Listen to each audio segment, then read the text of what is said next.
Hey guys, this video is for our kindergarten through 4th grade team for October week 3. Here is our list. We're going to start our intro is coloring their favorite picture, opening activity, build something helpful. Your two choices for a review activity are act out the story and freeze or take candy if. Our memory verse activity is candy creation relay, and then for prayer, you're going to pray about kids' gifts. So, just a reminder, you can join us in the garage door room at 8:20 and 10:20 for prayer and coffee and donuts. We would love to gather together with you. We're going to kind of reestablish that time and lead that together, and then just make sure to be in your rooms at 8:30 and 10:30, ready for when the kiddos roll in.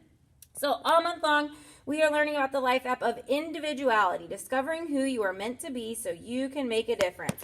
Our memory verse, look, I subbed today, so I'm actually showered. How you made me, head, shoulders, knees, and toes, is amazing and wonderful. I praise you for that. What you have done is wonderful. I know that very well. Psalm 139:14. It's the only part I don't have down. All right. So this week we are talking about the story of Lydia from the book of Acts. I would say this is probably one of the stories that we've done in kids ministry that I'm the least familiar with. So I'm super excited for this week. And our bottom line is use your gifts to help others. So a little overview for this week says, in week 3 we head to Acts 16. We look at a moment from one of Paul's travels where we meet a woman named Lydia. Lydia had a unique skill, the art of making clothing with purple dye. This set her apart and gave her standing among the upper crust of Philippian society. Lydia also followed God. When Paul and his companions traveled to Philippi, they found Lydia and other women meeting and praying. Lydia became a follower of Jesus and became a leader in the church at Philippi. So bottom line, use your gifts to help others. Each of us has something we are good at. Just like God used Lydia, God can use our skills and talents to help others and make a difference in the world around us. That's so cool because that's what we've been talking about in adult church too, using your giftedness to help others. So when kiddos start to roll in at 8:40 and 10:40, you can, we'll pray for them beforehand. You can hand out just a piece of blank paper and some crayons or markers and invite the kids to draw a picture with just their favorite color. So they're just going to pick out one color crayon or one color marker and draw a single colored picture. If they have several shades in the same color family, older kids could use those for a little more nuance. So then you're just going to ask, what would the world be like if it was just one color? What does it say about God that he made the world with so many colors? What does it say about people that we all have colors we love and are drawn to?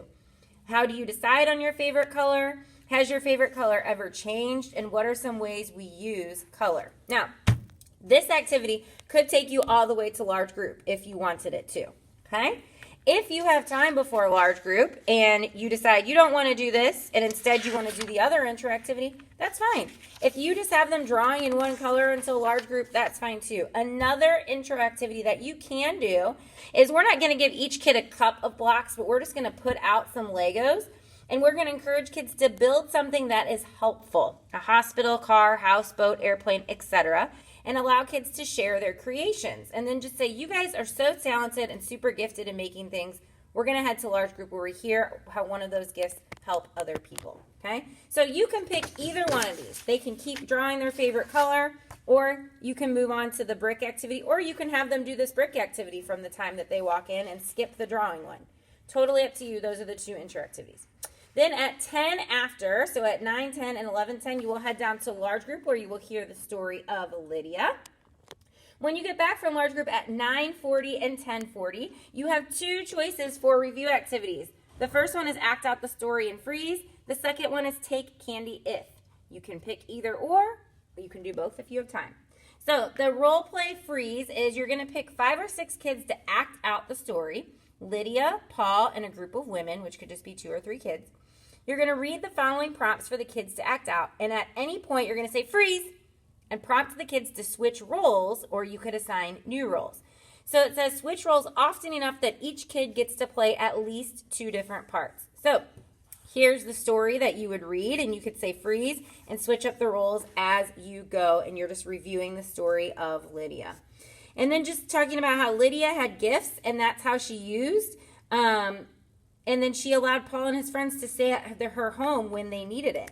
So we don't know a lot about Lydia, but we do know that she loved God. And since she loved God, Let's use our imagination to think of some ways that Lydia may have used her gifts. She may have made clothes for people who needed it, provided food for the hungry, helped run a business and help employ people. And just saying those are some great ways that she could have used her gift to help others. If she had not used her gift, what do you think that would have looked like?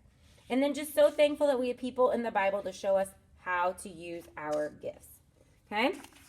Then, okay, that's it. The other review activity that you can do is called Candy of Character. So we've got these fruities that I will have in a big bin in each room, all these little fruity candies. And we also have the candies that are still left over from last week that you could use too if you run out of fruities. So you're going to gather the group in a big circle and put the pile of candy in the middle. And then you're going to say, take a piece of candy if, and you're going to tell them that they need to be honest. Only take a piece of candy if they've actually done these things. So held the door for someone, they love to talk, they love to dance, they love to draw. And then just make sure all the kids, get a solid 10 pieces of candy or so. And I've got little Halloween treat bags for the kids to put all their candy in. And you'll close that activity down by saying, so you all have different gifts. And they're all useful and special to God, and we can all use our gifts to help others. So you might not think being a good friend or being talkative or being good at video games can help other people, but you'd be in for a surprise. If someone's lonely, what do they need? A good friend. If someone's upset or angry and can't think of a way to say it, they need a talkative person to help them figure out their feelings. If a little kid is getting teased because they just aren't great at games their families play online, you could make their world better by teaching them some tips and sharing your video game skills. So even if you think your skills aren't gifts, be on the lookout for ways that you can use them to help others. There are no empty candy bags in this whole group. We have tons of gifts to share with each other. And then make it personal. Share a way that you used one of the things mentioned in the game as a gift to help others. And then just remind them our bottom line. There are all kinds of ways to use your gifts to help others. So those were the 2 review activity games. You have some optional discussion questions for our older kids. What do you think is the strongest or most obvious gift that you have? How could you use your gifts to help others? And what can you do when you're tempted to compare your gifts with the gifts of others? Ooh, good questions. Then for the memory verse review game, you could do this right when you get back from large group if you wanted to be sure to get your memory verse game done, or you could do the review game first. Again, kind of up to you, however you like to do it. The memory verse game, what you're going to do is first look up and read Psalm 139:14. You can practice it with the hand motions. And then you're going to divide your group into 2 teams. Both teams are going to stand on one side of the room. And then you're going to have these group of cards. One side has a bunch of different ingredients on it, and the other side have parts of the memory verse on it. So you're going to put it with the ingredients side up on the other side of the room. Then the first kid's going to run and grab a card, return to their team. Once they return, the second kid takes off. You're going to do a little relay. As soon as the team has all the cards, you're going to direct them to make a few candy creations with the ingredients on the card. So give them a chance to leave out any ingredient that they don't think is good. So like mashed potatoes, I would probably leave that out of a candy creation that I was making. And then you're going to give the teams a second. Once they all have their candies ready, so when they have their little creation ready that they've put together, you're going to look over the creations and point out that they are missing something. If they left out any of the undesirable cards, like mashed potatoes, then their verse isn't complete. So give teams a second shot at making an interesting candy creation combination that reveals the verse in order on the other side of the cards. So they can kind of look at all the different things here. If we've got pineapple, crickets, ew, white chocolate, oh, that's a good one, nuts, they might put that in, regular chocolate. So they're going to be tempted to leave some of these out at first, but then when they put the verse in order, they would see their candy creation in order. Kind of like a chopped, I would say. So just saying, our memory verse reminds us that God made each of us unique, one of a kind, and for a purpose. So some of these ingredients you didn't know had a necessary purpose in your candy creation, but they are taken from actual candy recipes all around the world. Your gifts might not always make sense to you, and people might not always value them the way that God does. You might wish you had someone else's gift, or you might hear that your gift isn't valuable, and that's not true. Don't let anyone's bad attitude get in the way when you use your gifts to help others. And then just to close it down in prayer, you're just going to kind of, again, talk about their gifts and just pray and say, thank you that you gave each one of us gifts that we can use to help others. So you're going to say, whatever gifts God gave you, remember, you are one of a kind. God made you to make a difference that no one else can make. So use your gifts to help others. Trip, use your gifts to help others. Gus, use your gifts to help others. And repeat that with each kid before you pray.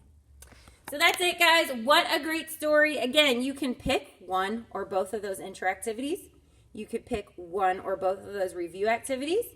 Then you can play your memory verse relay. If you don't get to the game and you just practice the memory verse with motions, that's okay. And then just close with a prayer together for your group. Talking about giftedness today, what an amazing conversation we get to have with our elementary students. Thank you guys for serving. You are all amazing people, and I love you all very dearly, and we'll see you on Sunday.